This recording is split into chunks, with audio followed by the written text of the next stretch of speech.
Washington State's ferry system is an absolute disaster. And we knew this, right? It has been a disaster for some time, and there are a couple elements we'll discuss that are making that worse.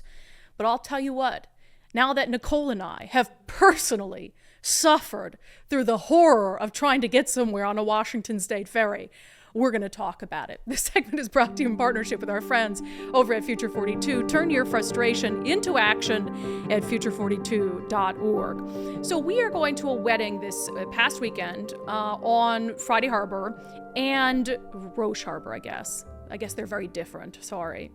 And, you know, I've been on this ferry route before, but it's been many, many years. And of course, there are a bunch of other people going to the wedding who made reservations on the ferry in Anacortes. And Nicole had to get in. How early did you have to try? Because this was one of the big concerns, right, with having a wedding on the island, was that, is the ferry system going to be reliable? There were people from other states there. So I just want to talk to illustrate how big of a cluster this is.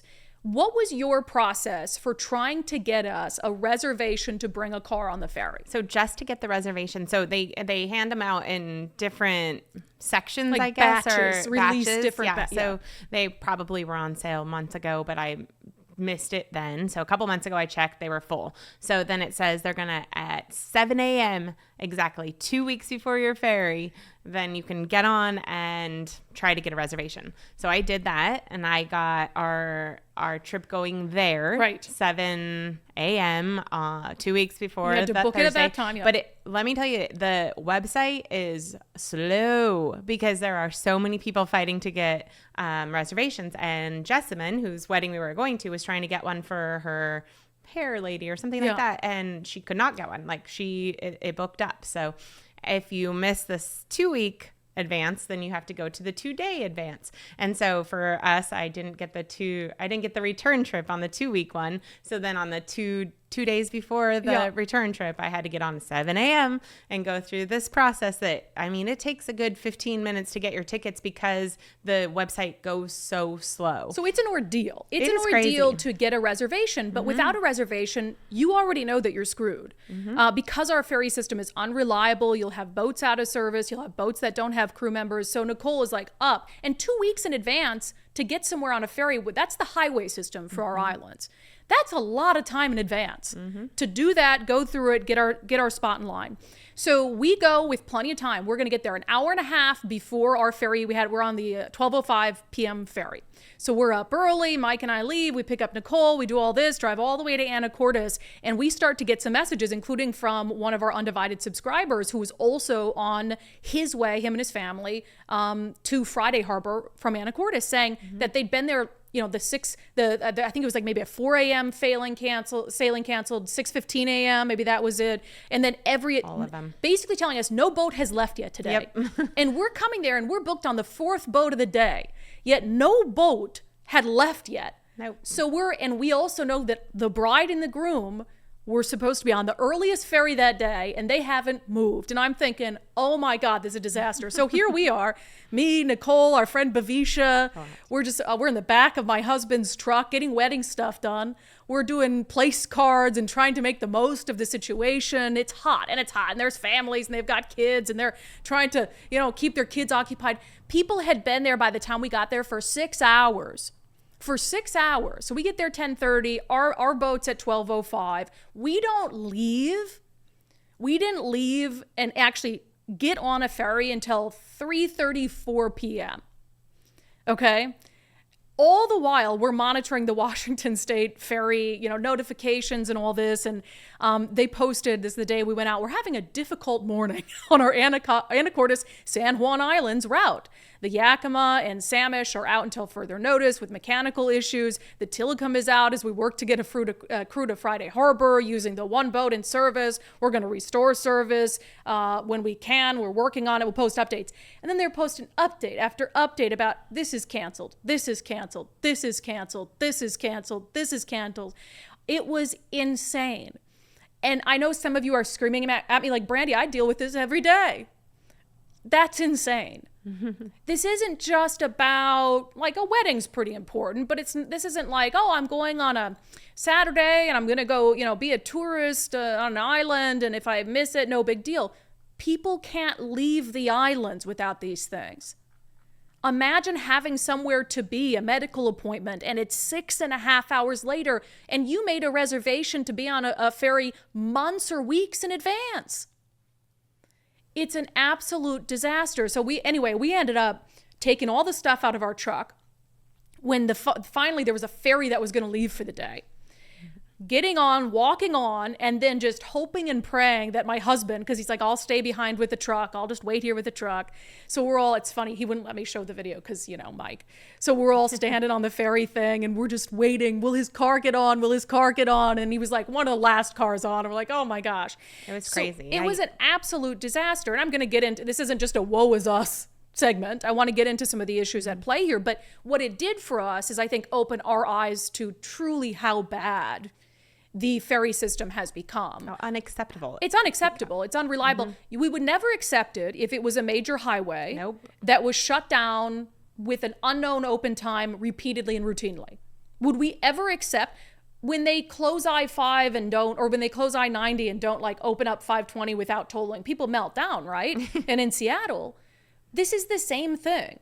Because what is the option, right? Okay, well, we were thinking, do we try to get a plane over? Do we try to get a private boat to take us over? What are the other options? And all those things, of course, cost lots of money. And so if you're just trying to go about your life and you live on one of these islands, you're not going to charter Kenmore Air every single time that you have to go somewhere. So it baffles me how people don't take this more seriously. It's like shutting down I-5. It's like shutting down 405 and just saying, well, this is just the way it is.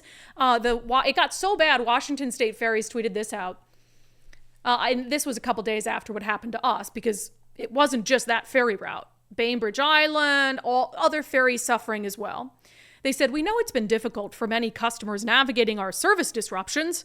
Please do not take frustration out on our frontline employees, though, as they're trying to get as many people to their destinations safely. And I agree with that. Don't be mean to the ferry workers. The ferry workers were trying very hard to keep us informed. Just do what I did. Get on the ferry and start yelling, thanks, Jay Inslee. Thanks, Jay Inslee. And telling people, you voted for this. No, I didn't do that. But I wanted to. Because this stuff, in my estimation, a lot of this is preventable. There was the Orcasonian. I love that. Is it like the Orcas Island newspaper? I believe so. Oh my gosh, I love that. So here's how they covered this. Washington State Ferries canceled 1,145 sailings this summer, with an outsized impact on the San Juans. 1,145 sailings just this summer canceled so far. That's insane. They said data from the state shows during this year's summer season, 1 out of every 20 sailings to or between the islands was canceled. That's more than a third of the 1,145 cancellations statewide, when San Juan ferry routes made up less than a fifth of overall scheduled sailings. Washington State Ferries is down several boats due to some planned and unplanned maintenance. There are 15 vessels currently sailing. That's the minimum needed to run reduced service, according to the director at the agency. They're also facing the same maritime labor shortage other states and nations are. Some workers have held off on their retirement. Others have foregone vacation or days off to fill in. That's the kind version of what's happening. That is the kind version of what's happening. What isn't talked about enough so you have the two elements, right? Because one of our boats was canceled because they did not have enough crew. So they sent a boat to a different island to pick up crew, to bring them back to run the ferry, which is insane. There has not been enough accountability for the people fired over the vaccine mandate. At this stage, whether you agreed with the vaccine mandate or not, right? Like, let's put that aside. That is so far in the rearview mirror. There's no reason that at the time that it was put down, when we knew it wasn't going to be the path out of the pandemic, that you would sacrifice the ability of people to move around the state freely and the negligible, if any, impact of those ferry workers not being vaccinated. Even my friend Dave Ross, who's a very liberal commentator in the Seattle market, said this is ridiculous.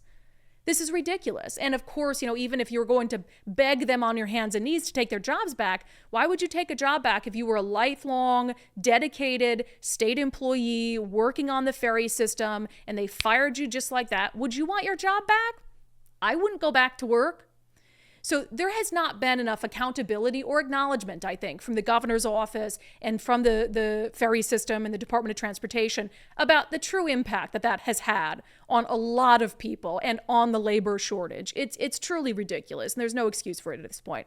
And then the other thing is the push to electrify our ferry fleet. So there's a lot of things that the state has known. This just goes down to mismanagement, government bureaucracy. You have an aging ferry staff population where you knew, and you can look ahead and see when are they going to age out, when are they going to hit retirement age, and they knew all of that and still fired people over the vaccine mandate, which is wild because you foresaw a crisis, and then you made a decision to make that crisis worse before we even got to crisis stages. So there's that element of it. But then you have Governor Inslee who says we want to electrify the ferry fleet, and he will not turn away from that effort. Even what I think is fascinating about that, every leading candidate in the race for governor, including Bob Ferguson, has said, no, we need to get more diesel ferries in the mix. We need to just keep going on those. We need to push them through because we need more ferries. And this electrification thing has taken way longer. They have all these specs about, we want to build it, in the United States, which I can appreciate. But honestly, if it's between building an electric ferry in the United States or building it wherever the hell they'll build it and make it diesel, it's just about what can get on the water faster at this point. Because this is not tenable. The situation is not tenable. And you have Inslee who will push these climate goals and his climate agenda at any cost. It doesn't matter to him. We talk about it with the Climate Commitment Act. He will not acknowledge to the extent to which it's raising gas prices, and he doesn't care because he wants to push the CCA. So any of the negative implications of the CCA, that's not his concern. Governor Inslee was responsible for 1589, which was pushed through at 2 a.m., which helps PSE move away from natural gas. The governor doesn't care. He never once has addressed the fact that it could cost a working class family, a regular homeowner, $40,000 to electrify their home if they take away natural gas service. He doesn't care. And with the ferry boat electrification, he does not care if people are stranded for 6.5 hours or more on an island that they can't get off of without that ferry boat. And I'm all for preserving the environment, protecting the environment, doing what we can to be thoughtful of the environment, but within reason. Having a framework ready to go, hey, we're going to do these ferry boats, we're not going to pull any others out of service. We're going to make sure we're going to do it simultaneously at the same time. We're going to keep the ferries up and running, doing all these things. And when we feel like we're ready and it's not going to impact service, we'll make the switch. All of this is common sense. You do not push your climate policy on the backs of working class people, at the expense of working class people, at the expense of people on an island who are literally trapped if they cannot rely on the ferry system. This is really basic stuff. And so, I don't know if I have a lot of faith in the next governor, regardless of who it is, to be able to unwind this mess. This is a mess that has been years in the making. You don't get to, how many cancellations was it this summer so far? More than 1,000 cancellations. You don't get to that place overnight, and we're not going to be able to fix it overnight. But we have to focus first on what makes good common sense. Firing ferry workers over a vaccine when we already have a worker shortage, that doesn't make good sense. The cost benefit doesn't make any sense. Wanting to electrify and go green on the ferries, even though we don't even know if that's going to be successful, we want to do it, but it doesn't make good sense. There's too many things. There's too many people that will be hurt if we focus on this at any cost for any reason or for no reason at all. So that was our experience on the ferry. I'm dying to hear some of your experiences on the ferries and how that has gone for you, because it's not tenable. I feel horrible for the people who are living on the islands. And voting the same way, if you continue to vote the same way, I'm just going to say it. Which the people on the island do. If you continue to vote the same way, nothing's gonna change. So you vote how you want to vote. I'm not gonna tell you how to vote. But when you rely on the ferry system, putting people in office who want to continue the policies of the current administration, that's not gonna get you out of that situation. It's going to make it much worse. That segment was brought to you in partnership with our friends over at Future 42. Turn your frustration into action at future42.org.